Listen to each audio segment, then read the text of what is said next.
would be on a first date. So I flew to Calgary and met Sinclair in the lobby of a hotel. and she was carrying, the trainer was carrying his dog bed in, and I was like, oh my God, is he staying the night with me in this hotel room? And he did. He stayed the night. And then the rest is history. We spent a week training in Calgary, and I saw the amazing work that the Calgary Police Service have 2 dogs. So I've shadowed them, and I went to court with them. And I went to the children's hospital and walked the pediatric ward and just got to do these amazing things with the Calgary Police Service. So it was perfect. And then I came back to Regina, and I did the online portion of the training. And within the month, Sinclair was brought to Saskatchewan, and we did another full week of hands-on training. And I always say it's too bad with Sinclair because he was born in Kelowna and raised for a year and a half in Kelowna, and then he went to Calgary for advanced training. And the poor dog in November had to come to Saskatchewan. So unlucky for him. What is an accredited justice facility dog? It is a professionally trained assistance dog suitable for providing quiet companionship to vulnerable individuals in legal settings without causing disruption. There are working dogs that are specifically chosen because of their calm demeanor and ability to work in high-stress environment. And when their workday is over, they go home with their primary handler and off duty. Although facility dogs provide comfort to people from all walks of life during stressful times, children benefit the most from their presence. By the time the dog is placed, they know about 20 to 30 commands. Placements are made based on matching strengths of the dog to the needs of the clients. Evaluated public access and testing standards, so that means when he came here, we did a lot of work at, say, Cabela's and Walmart and at the courthouse and in the hospitals and in public settings.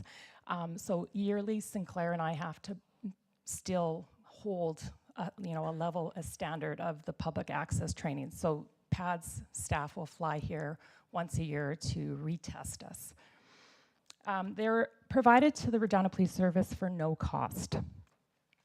They cost $40,000 to $50,000 to train, but we actually don't own Sinclair. So PADS keeps the dog, the contract and everything. He's on loan to the Regina Police Service. And that's for just the basic reasons of if things aren't working out or, the dog's having issues, I'm having issues. We can't just keep him. They can take him back anytime. So, and just knowing that he's an assistance dog versus a therapy dog. I know a lot of people think, well, my dog, provides emotional support. Why can't he come in to RCJC when I'm doing the interview, or why can't he come to court? So Sinclair has an accreditation from Assistance Dogs International, which basically says it's been 2 years of training. He will not make any disruptions. And they want to just make sure in court that he's calm and cool and not going to cause a scene. The training, they're bred, raised, and trained at the PADS campuses, which are in Burnaby, Kelowna, and Calgary. PADS is accredited through Assistance Dogs International, which adheres to the highest caliber of training standards available. Basic training starts when they're eight weeks old, and that's just your obedience, manners, and skills. So basic training that we would teach any puppy. Just after a year, about 1.5 years old, they are turned in to be evaluated for health and temperament and put through a variety of tasks to test responsiveness, but see if they can recover and are resilient to stress. We have to make sure, because dogs, they can feel the stress and take on the stress of humans. We have to make sure that a facility dog can sit through 2 hours of a child screaming, crying, or vulnerable adults or people with behavioral issues or disabilities, and then just still keep calm, sit with it through them, and then can be resilient after the fact. So they have to be relaxed around loud noises, children running and screaming, around other animals. They have to be confident, affectionate, comfortable having close physical contact with children. won't be distressed if a child's sticking their fingers in the ear or pulling on his tail. So they have to be able to interact with people from many walks of life in high-stress environments for extended periods of time. Their advanced training is when it's the very final few months, and that's when they decide if they're going to be a facility dog, a mobility dog, a PTSD dog, or a hearing dog. Our first real facility dog in Canada was Caber. He is kind of the influence of why there's over 70 dogs now, and he started working in 2010. He was from Delta, Victim Services, gal from Delta was his handler, and Caber just passed away last month, so he was 15, so he had a great life. These are the pamphlets, I have some in here, that we just hand out to people. It's just explaining who Sinclair is, what he does, the benefits of the dog, his social media addresses, his role and whatnot. For most people, when I'm doing presentations in the community or at schools, a lot of people have lots of questions, so we do have a nice pamphlet that we can hand out for people.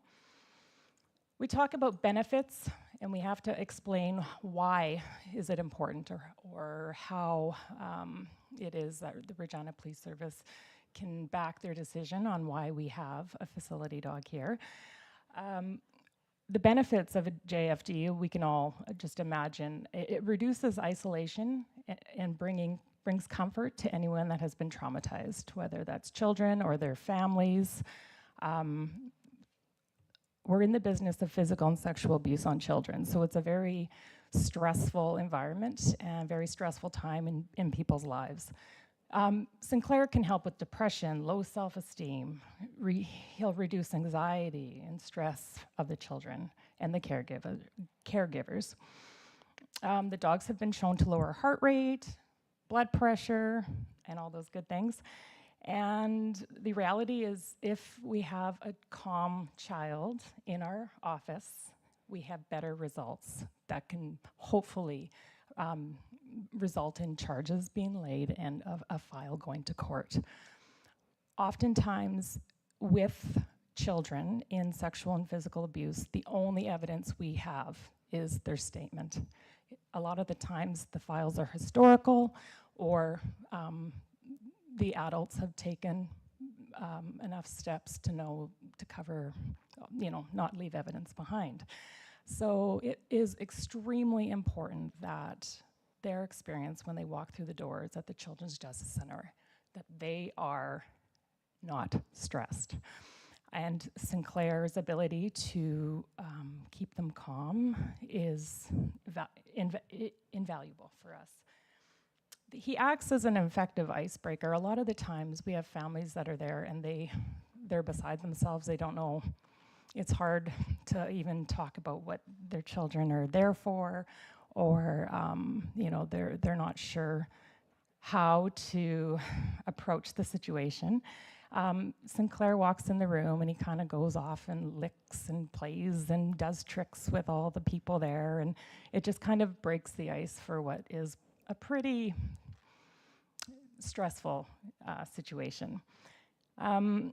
He provides a healthy and positive distraction to overwhelming traumatic reactions. And he's a calming influence and is able to ground people who can be highly emotional. If you can imagine, we're often in side rooms at our office. We'll have the child being interviewed, but we also have to get statements from other parents or other caregivers that have been disclosed to. So it becomes a really emotional time for everybody. Sinclair's ability to attend court proceedings and medical appointments. So if we have a child that's been physically injured or sexually abused, they need to go see a doctor and have a sexual assault kit done. And that is not a fun thing for anybody to go through. So after we're done at our CJC with the statement, typically an appointment is made at the hospital, or it happens vice versa. And Sinclair will go to the hospital with the child as well. So we say a more successful outcome is really what we're looking for when we're investigating child abuse files. We want to make sure that we keep them or get them as tight as we can keep them so that we can send it to court they are very hard files to prosecute, so it's very important that we get a good statement. Sinclair helps victims and witnesses to crime or trauma, and primarily children, people with disabilities or special needs, and challenging clients. A lot of people still, don't want to come in and speak with police, and we get people that are reluctant, and once they come and they find out that Sinclair's there and he'll sit with their child or be with their child throughout the whole process, it really makes them a little bit more comfortable with police in the process going forward. So Sinclair, how does he help during a forensic interview? Well, when children have to describe a traumatic event, they begin to re-experience emotions and physical reactions they felt when the incident occurred. When this happens, there's a whole scientific reason behind it, but it impairs their memory, it impairs their ability to speak. A comforting dog by their side makes it possible for many children to feel safe enough to tell adults what happened. And like I said, if we can get a child in that room and we can get Sinclair laying across their lap where they're distracted and can pet or not even have to look at me when I'm asking them questions, and they can look down and they can just zone right out, we get fantastic results from our forensic interviews. Sinclair will meet with the child and family once they arrive at RCJC, and we'll spend time, before we get into the interview room, we'll spend time kind of bonding and making the child comfortable in another family room. Often I'll give the child treats and they can make Sinclair do some tricks, or we'll take him outside, or they can walk around with his leash, and they just kind of ease into the experience before we actually put them in the room and get them talking. So by the time we get them in the room, we've done a lot of work to get them feeling more comfortable with having to be there.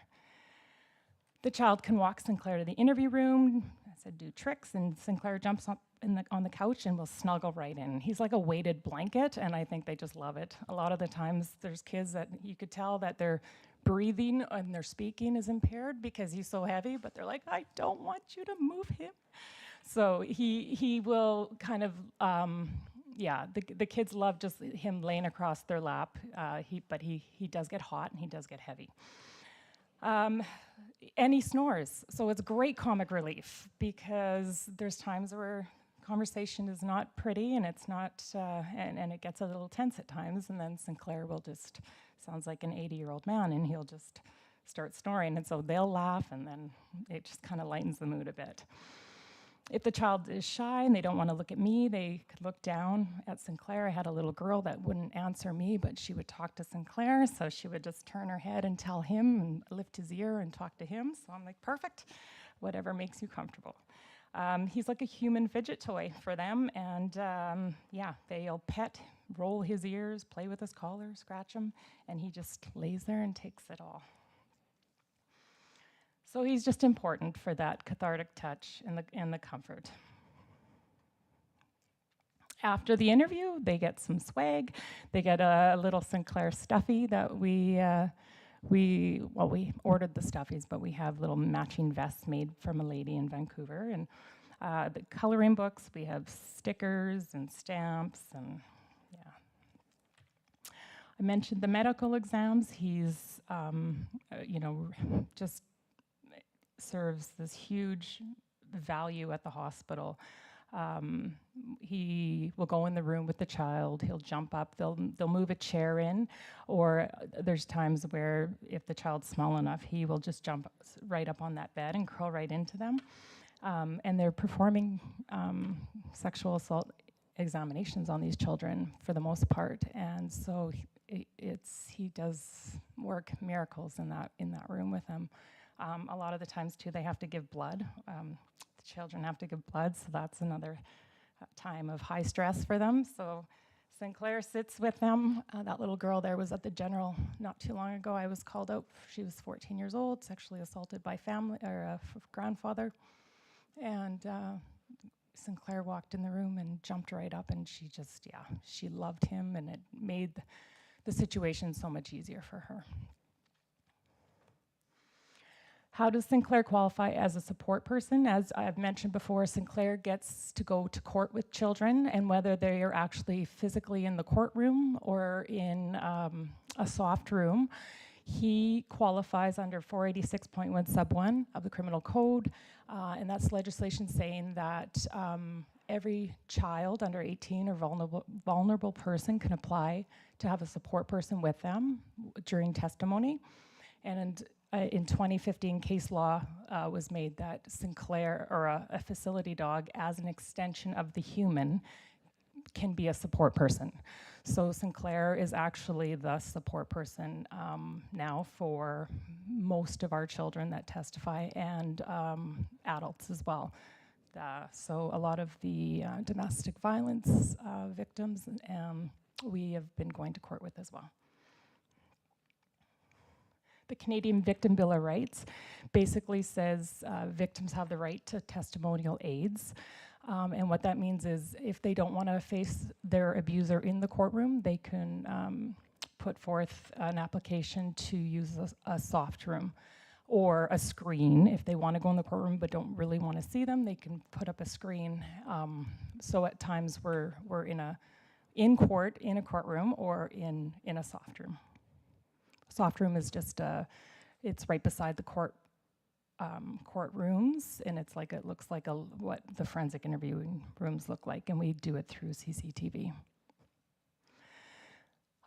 Court prep. So when a child does have to go to court, by the time it goes to court, we all know that it could be a year or two down the road.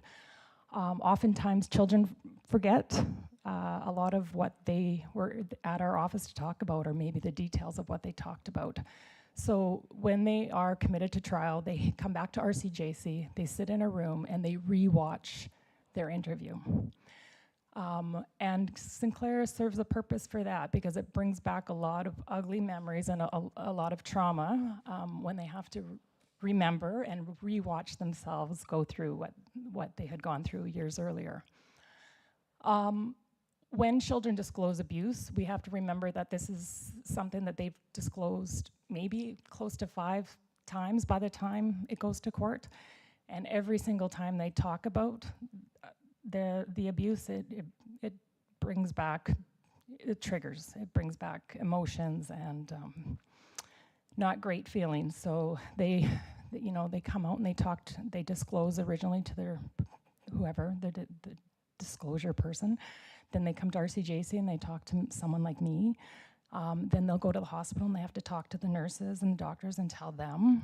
And then they go, if it goes to court, they come back to court prep at RCJC. Then 6 months later, they're actually in court, going to court, and sometimes it's adjourned. And then they have, it just goes on and on and on, which we say is, let's use Sinclair every step of the way to reduce this constant trauma. And this is just a picture of Sinclair at court. On the one on the left, he's at King's Bench Court with an adult, and on the one on the right, he's at the provincial courthouse. So that's kind of, for the files and investigations, those are the roles Sinclair plays then. But another big chunk of what we do is community and school presentations. So we're out, whoever wants to request us, they can, and we will show up at whatever community function, or mainly it's at schools. And we do just a little presentation on safety, and condensed version or sanitized version on, stranger danger and body wellness, and making sure that we present age-appropriate content and safety plan with children about body safety and consent and all those things. So we talk with kids about Sinclair's role and how he's there to help kids through tough events. And I think one of the things that we really don't talk a lot about is the benefit for Sinclair in the office with employees. I have worked at RCJC. I've been a police officer 24 years and have worked there over way more than half my career there. The value of a dog in our office when we're working on really terrible files is invaluable. And just seeing the difference in some of my coworkers when Sinclair walks into the room, he kind of just strolls around the office. He finds he gravitates to the offices that he knows have treats in them, and because he's smart. But yeah, there's staff members that are with him nonstop, and when we're having just kind of a crappy day or working a crappy file, Sinclair, they'll take him outside and play with him in the park across the street, or he's just, he serves a purpose for us as much as the people we serve. So we officially welcomed Sinclair in March this year. We did some news releases and just some social media so the public is aware of who Sinclair is and the important job he has. He's got his Facebook and his Instagram, which I'm good at, but not as good as the last handler but we do post regularly. Just some quick stats. In the short time Sinclair has worked at the Regina Police Service, he's completed over 50 child forensic interviews, court testimony supports court preparation. We've been requested in Saskatoon 3 times. Saskatoon Police Service does not have a dog. They're working on it. And so there have been 3 really, really ugly files there that the Crown requested Sinclair. So we just drove up for the day and supported a few of their people there. We've delivered numerous schools and community presentations. He's attended 9 medical appointments and been present for 4 sexual assault examinations. And we assist with ongoing recruit training and have facilitated child forensic interview training at the Saskatchewan Police College. And he's got quite the life. So he hangs out with my coworker and her 2 pad failure dogs is what they call them. They didn't quite make the cut, but she loves Sinclair, so she asks if, can she take him on weekends or if I go on holidays. She watches him, so he spends lots of time at the lake and just, yeah. My daughter is 12, so you can imagine some of those dressed up photos there. She has fun with him. And I also have another dog at home. So yeah, he's just a regular dog on days off and loving life. And he just turned 3, so we had a big party for him. But yeah, that's his 3rd birthday there, so in August. But yeah, and that is Sinclair in a nutshell, and if anyone has any questions. Well, thank you so much, Sergeant Young and Sinclair. This is so wonderful for our police service, but for the most vulnerable people that Sinclair works with. Sinclair has not moved this whole time. He's just sitting there enjoying this whole thing. Yes. So I will open it up for questions. Does anyone have any questions from the board? Commissioner Amiak, go ahead. What are the protocols regarding individuals that are allergic to dogs? Yeah, so when we make phone calls to book in the children for their interviews, we will offer up Sinclair as an aid for them. And of course, we will have families just for cultural reasons as well that are fearful of dogs or kids are allergic. So yeah, we just give them that option before they come in. If there's any issues, I'll just keep Sinclair in my office and close the door. And I don't even know if I can give an example of any allergies, but for sure we've had a couple families that were a bit leery of dogs, so we did not use him. Great question. Anyone else? Commissioner Nelson. Thank you. I'd just like to talk a little bit about his behavior. He's very docile, he's very calming. Now, for somebody that needs maybe more of a dog that's more of a protector, or as they deemed, because there's different levels of dogs that treat different people, what would happen with Sinclair with somebody like that? Or has that happened to you yet, where somebody's like, no, like, he's just too calm and I want something different? Does that come up at all? Never, Chair? not yet, Okay. no. Okay. no. No, because I'll tell you a story. My son-in-law actually reported a gentleman, and they ended up going to court with the last dog, and it was a young girl. And so we appeared in court with my son-in-law, and the dog was there.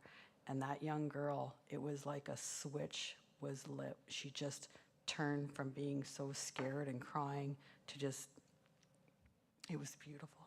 So if anybody wants to talk about price, we'll talk.